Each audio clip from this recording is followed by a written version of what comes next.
afternoon, everybody. Hi, it's Catherine. Great to be here with you today. I am going to be talking to you about what you need to do before you start driving traffic to your website.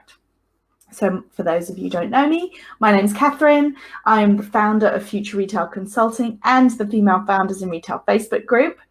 And I'm really passionate about helping people create flexibility in their lives through their product-based businesses. That's what it's really all about for me. So one of the most common questions that I hear from clients and group members is how they can drive more traffic to their website, which makes sense, right? And what I wanted to talk about today was just a few things, because that is an important topic, but a few things that you need to think about just before you start doing that.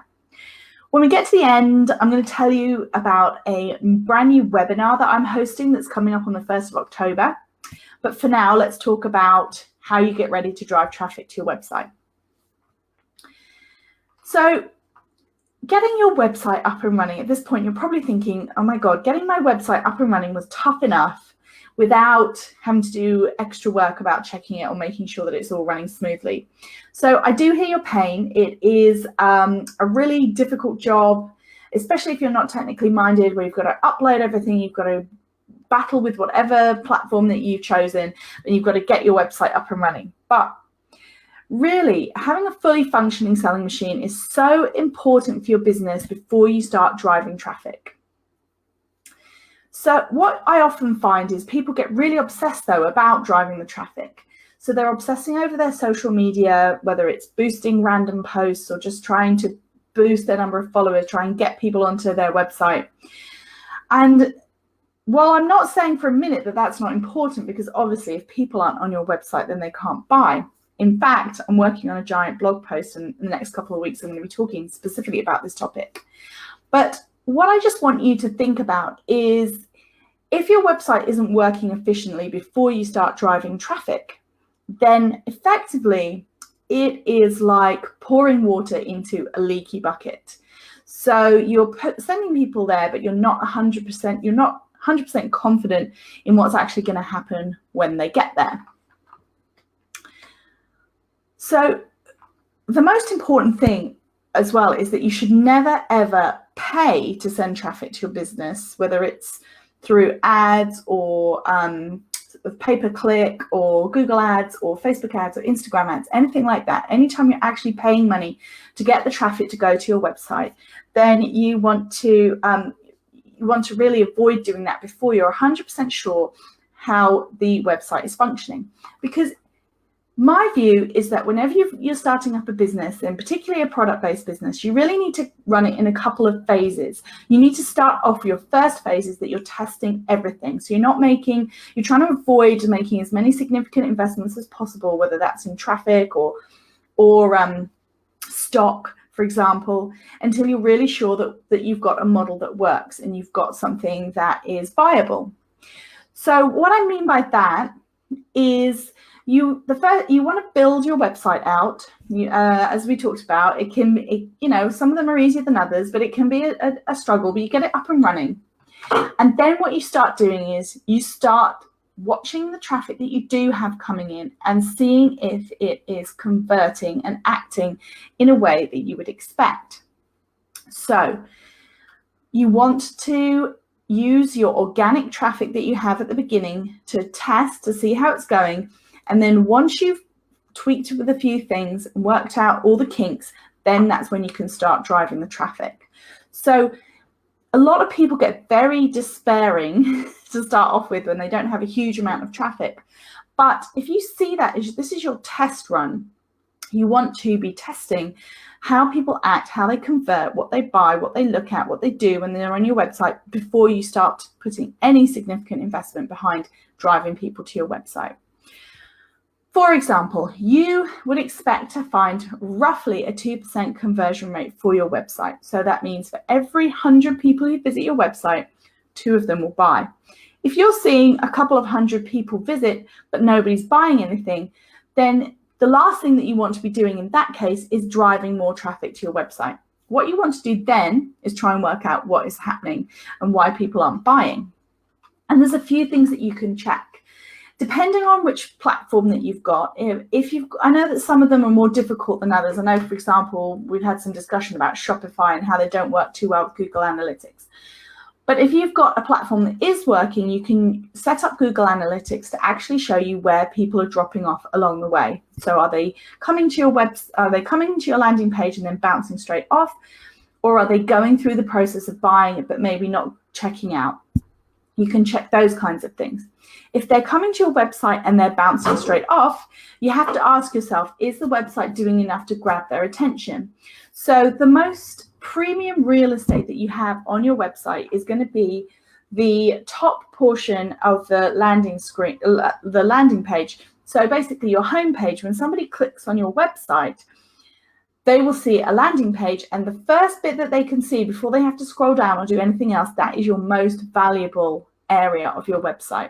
So is that doing enough? Is it explaining really clearly what products you have, what kind of brand you are, what you're offering? If it's a product that's maybe a bit different or needs some kind of explanation, do you have a really good video, for example, that's showing people exactly what it is and how to use it? If people, you have just seconds for people to click onto your website, make a decision about if they want to see more or not. So make sure that that first place where they land is doing enough to pull them in. Other things that you can look at. If you're finding people are going to your product pages, but they are not purchasing. So do you have enough information about your product? Does your description, if you look at the description, is it how a customer would explain it? So for example, if you have something that is just called, the Jennifer knit sweater, but then is that what the customer would call it? Is it something that's really descriptive? Do they know what they're expecting to see when they land on the page? Whereas if you say it's a long sleeve, white, polo neck sweater in cashmere, then that's very descriptive. So you're more likely that the customer's landing on that page because they want to be there.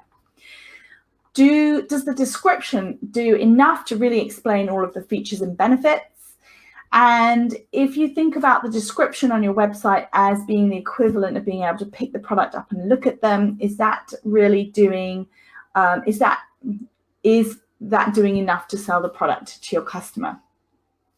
And is there a clear path to buy? They don't have to hunt around for the buy button. It's clear that hopefully there's a couple of ways that they can reach your product pages. You want to eliminate any friction, any time that you would click on a page and it just takes you to a holding page with no products on it or something like that. You just want to make it as clean as possible and simple as possible. You want to test all of those things. And once you have got organic traffic going through, even if it takes some time, but you then get to the point when you are happy that it is converting correctly, that you are getting at least 2% of your visitors buying, then that's when you can start driving the traffic more significantly to your website. But so often I see people obsessing about driving the traffic before they've really checked that everything is working just fine. So share with the group. Tell us below, what do you do to test your website? Some of you I know are real experts in this area, so I'd love to hear from you about how you make sure that the user experience on your website is really great. If you are someone who's interested in learning more about this, there are people who will test your website for you. You can have website audit done. So there are lots of opportunities on websites like Fiverr or People Per Hour where people will actually go through and critique your website for you. And I've also been wondering in the group what people would think about doing a website review. So being able to put your website up and then get constructive criticism or feedback, I should say, about your website to help you shape it and tweak it. So I'd love to know what you think about that idea. Do please leave that in the comments below. And then finally, I just wanted to just tell you a little bit then about the webinar I've got coming up on the 1st of October. It's at 8:30 p.m. It's called The 7 Deadly Sins of Retail for Entrepreneurs. And it's going to be an hour-long training from me all about the common mistakes that I see people making and how they can be avoided. And I'm also going to tell you a little bit more about a new course that I'm launching in October that I'm really excited about, I've been working on. So I'm going to leave the link below to sign up. Do please pop your email address in. It's not going to be in the group. It's going to be outside the group. So you do need to put your email in to sign up. And I would love to see you there. And thank you for watching. Okay, right. I've got a couple of questions. So is 2% across the board, even with higher end, more expensive products? It is. That's a great question there. So the question is your conversion rate of 2% fairly typical? So it's fairly standard. I mean, you're right. It will change slightly according to your product type, but it is a fairly standard, and that goes all the way across. I mean, I've worked for companies where they've sold dresses up to, you know, 200, 300 pounds, and that's been what they've been aiming for, at least that 2%. So yeah, it should be fairly consistent. And I'd say if you're not there yet, then just what steps can you make to get yourself closer? You know, if you're at 1%, can you eke it up? Because every small incremental increase that you make on your conversion rate is going to be able to really make a major difference to the profitability of your website. So I hope that's helpful. Thanks for watching. Great to be here with you, and see you all in the group. Bye.